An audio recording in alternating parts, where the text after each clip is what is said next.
Assalamualaikum warahmatullahi wabarakatuh. Salam sejahtera untuk kita semua. Pada kesempatan ini, saya akan membagikan hasil coretan mengenai rencana kegiatan anggaran sekolah buka tutup. Apa sih yang dimaksud buka tutup? Baik, sebelum ke sana, kita akan merujuk pada dasar perencanaan itu yang saat ini sedang gencar-gencarnya dibahas, yaitu perencanaan berbasis data. Jadi tentu rencana kegiatan dan anggaran sekolah itu harus berbasis data. Data yang dimaksud adalah rapor pendidikan. Sebagaimana kita ketahui bahwa setiap jenjang pendidikan akan berbeda rapornya.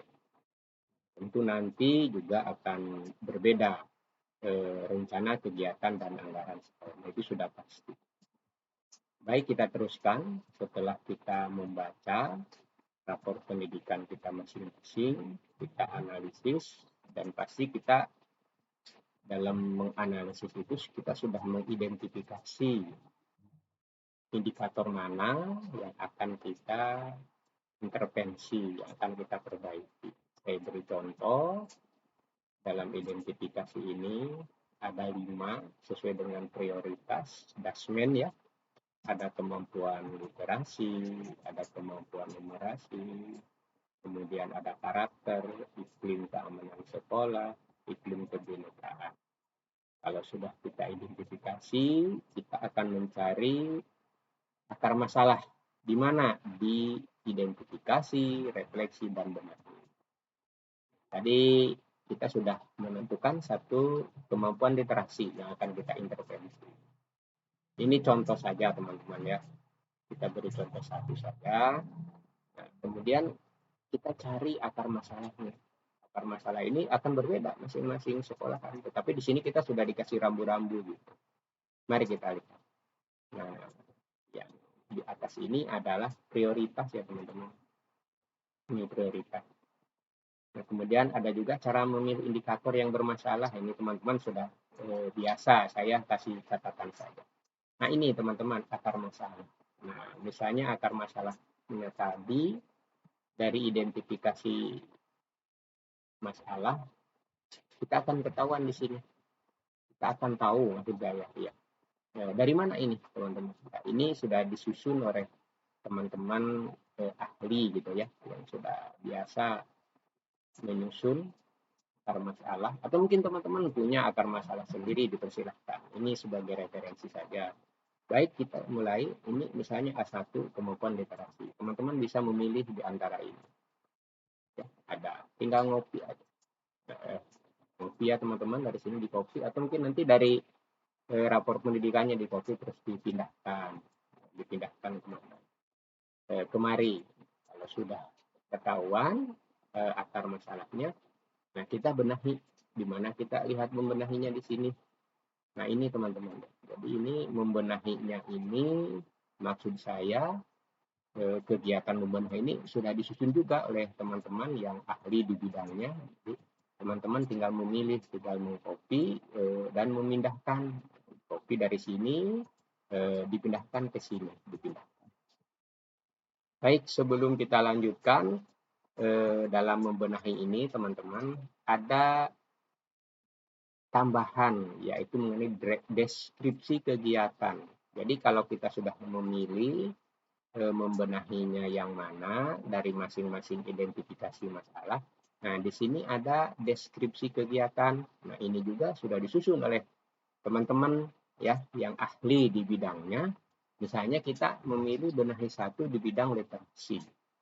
Kemudian deskripsinya ada di sini teman-teman. Nah, kemudian sumber belajarnya, sumber kegiatannya ada. Silahkan tinggal pilih. Bahkan di sini teman-teman tinggal mengklik saja ya. Nanti sumber belajarnya sudah. Gitu. Baik, kita teruskan. Nah, jadi setelah kita tahu bagaimana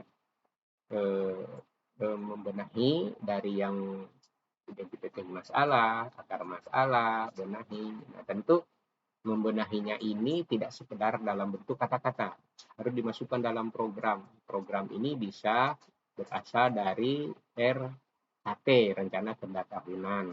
Tentu RKT itu harus sesuai dengan program ARKAS yang di sini, teman-teman. Nah, program ARKAS saat ini yang berlaku, ini saya dapat dari narasumber. Jadi, ini yang harus menjadi pijakan kita. Ya, yang dimaksud tadi dengan program ini yang ini, teman-teman. Nah, yang ini, yang program yang kuning ya. Kita mulai, teman-teman ya. Nah, kita setelah mengidentifikasi atau akar masalah membenahinya ini sesuai dengan program apa gitu ya. Misalnya di sini dipilih pengembangan pendidik dan tenaga kependidikan. Nah, dalam pengembangan pendidik dan tenaga kependidikan itu uraian kegiatannya apa gitu. Di mana kita tahu di sini tadi. Nah, ini jadi pengembangan pendidik dan tenaga kependidikan ini uraian kegiatannya banyak, teman-teman ya. Ada berapa gitu. Seperti biasa teman-teman biasanya mencari gitu, mencari kemudian scroll terus ke bawah, setelah ketahuan di copy, misalnya workshop misalnya dipindahkan. Nah, yang program tadi misalnya kita memilih program yang ini 04.06.050 gitu, kegiatan KKG, MGMP atau KKKS atau MKKS. Nah, kita copy teman-teman di sini. Nah, nanti kita pindahkan ke sini. Nah, dipindahkan ke sini. Nah, biasanya teman-teman kan suka lupa ya. Copy, dibuka tidak sesuai. Nah, di sini saya beri bantuan ya, teman-teman. Saya beri bantuan. Caranya bagaimana? Caranya teman-teman hanya mengingat ini. Ini, nomor apa? Nomor urutnya. Teman-teman hanya, oh tadi kegiatan KKG itu di nomor urutnya 103. Teman-teman tinggal menulis di sini 103. Misalnya tadinya tidak ada gitu teman-teman ya. Nah, teman-teman tinggal menulis di sini 103. Nah, ini hanya bantuan aja teman-teman ya. Biasa ini. Teman-teman sudah biasa memanggil data gitu kan. Nah, jadi sudah. Nah, setelah kita tahu uraian kegiatannya dari identifikasi masalah literasi tadi, akar masalahnya apa, membenahinya bagaimana, dimasukkan dalam program apa, kemudian uraian kegiatannya apa. Nah, jadi yang ini nanti program dan uraian kegiatan inilah yang nanti akan kita jadikan di draft RKAS, teman-teman. Nah, ini contohnya ya. Nah, ini dari yang beri saya contoh ini draft RKAS-nya. Iya, programnya pengembangan pendidik dan tenaga kependidikan, kode kegiatannya pengembangan profesi pendidik dan tenaga kependidikan, kemudian program kegiatannya, kegiatan KKG, MGMP, KKKS atau MKKS. Tentu dari masing-masing sekolah akan berbeda kegiatannya. Misalnya di sini dalam kegiatan KKG itu yang akan kita biayai makan kegiatan KKG, karena KKG ini biasanya sampai sore hari ya teman-teman ya, sampai sore hari sehingga kita memerlukan makan. Kemudian dan tentu ini nanti diverifikasi oleh tim, kalau disetujui tentu kita lakukan, kalau tidak ya tidak dilakukan. Ini contoh. Kemudian ada transport. Nah, transport ini bagaimana? Nah, transport ini biasanya disetujui juga oleh tim karena KKG itu biasanya tidak terfokus pada satu tempat, akan berpindah dari satu sekolah ke sekolah yang lain gitu. Atau dalam kegiatan itu juga ada memerlukan alat tulis ya, silahkan ditulis. Dan juga sama, ini lagi-lagi nanti tim verifikasi yang akan menentukan boleh dan tidaknya. Mungkin spanduk. Nah, ini asumsinya untuk 1 tahun ya teman-teman, untuk asumsi 1 tahun. Nah, tentu kalau kita melihat dari draft anggaran sekolah ini untuk 1 tahun belum jelas ya, ini 1 tahunnya dilakukan di bulan apa saja. Nah, oleh karenanya kita masukkan di rencana kegiatan dan anggaran sekolah. Nah, ini yang saya beri judul buka tutup. Kenapa buka tutup? Nah, mari kita lihat teman-teman. Nah, di sini ada RKAS murni. Maksud RKAS murni itu hanya penamaan aja. Jadi rencana kegiatan dan anggaran sekolah pertama kali yang kita ajukan ke tim ya gitu ya. Nah, tentu disetujui di sini. Kalau sudah disetujui, kita masukkan di belanja. Nah, disinilah kita nanti akan buka tutup. Mari kita lihat teman-teman. Tapi sebelum ke sana, teman-teman perlu saya sampaikan juga bahwa di rencana kegiatan dan anggaran sekolah ini Ada rincian tahap 1, rincian tahap 2, rincian tahap 3. Dan teman-teman di rincian ini tidak menulis. Maksud saya tidak entry data lagi gitu. Belanja juga begitu. Teman-teman tidak usah menulis di sini. Cukup di sini satu kali teman-teman menulis. Di sini tinggal menyesuaikan keuangannya saja, tinggal geser-geser teman-teman gitu ya. Dan ini sudah disesuaikan dengan Arkas. Kemudian kalau di Kabupaten Bulungan ada namanya SS1. Sudah sesuai. Mari kita lihat. Nah, begini teman-teman. Bentuk dari buka tutup. Kenapa buka tutup, teman-teman? Karena dibuka dan ditutup. Nah, kalau untuk kepentingan laporan manual, nanti teman-teman tinggal menutupnya aja dengan cara seperti ini. Nah, pelan-pelan teman-teman ya. Oke, kita tutup. Nah, kita tutup yang tidak penting itu, yang tidak menjadi format baku dari sana, kita tutup. Nah, ini format bakunya dari sana. Begitu juga yang ini, kita tinggal tutup nanti yang ini. Ya, ini yang merah-merah ini kita tutup karena tidak perlu. Nanti akan seperti ini, teman-teman. Ya. Nah, akan seperti ini. Ini contoh saja. Nah, sudah. Di sini teman-teman menulisnya. Mari kita buka kembali. Kenapa harus saya buka? Seperti ini ya, teman-teman. Nah, setelah kita buka, kita kecilkan agar nanti teman-teman bisa melihat. Nah, misalnya kita menganggarkan tadi makan KKG, maksud saya makan kegiatan KKG, dianggarkan 80 orang, kemudian satuannya orang kali, harga satuannya 40.000 dan nanti jumlahnya 3.200.000. Nah, 3.200.000 ini akan teman-teman lakukan di bulan apa saja kegiatannya gitu. Misalnya di bulan Januari, Februari, Maret, kemudian Juli, Agustus, September, Oktober, November. Itu situasional ya, tergantung teman-teman. Nanti teman-teman di sini tinggal menyebarkannya aja di bulan apa saja, silahkan gitu. Ya. Nah, setelah teman-teman tahu, maksud saya selesai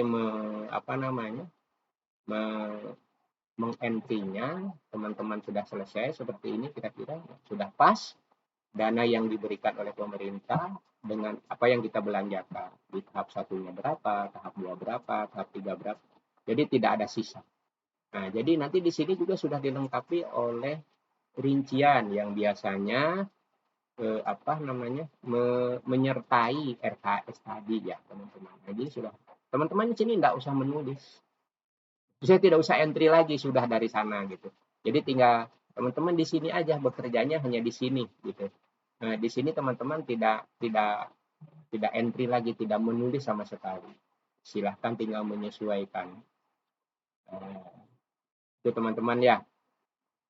Nah, jadi nanti ada tahap 1, 2, dan 3, dan seterusnya. Mari kita lanjutkan ke belanja.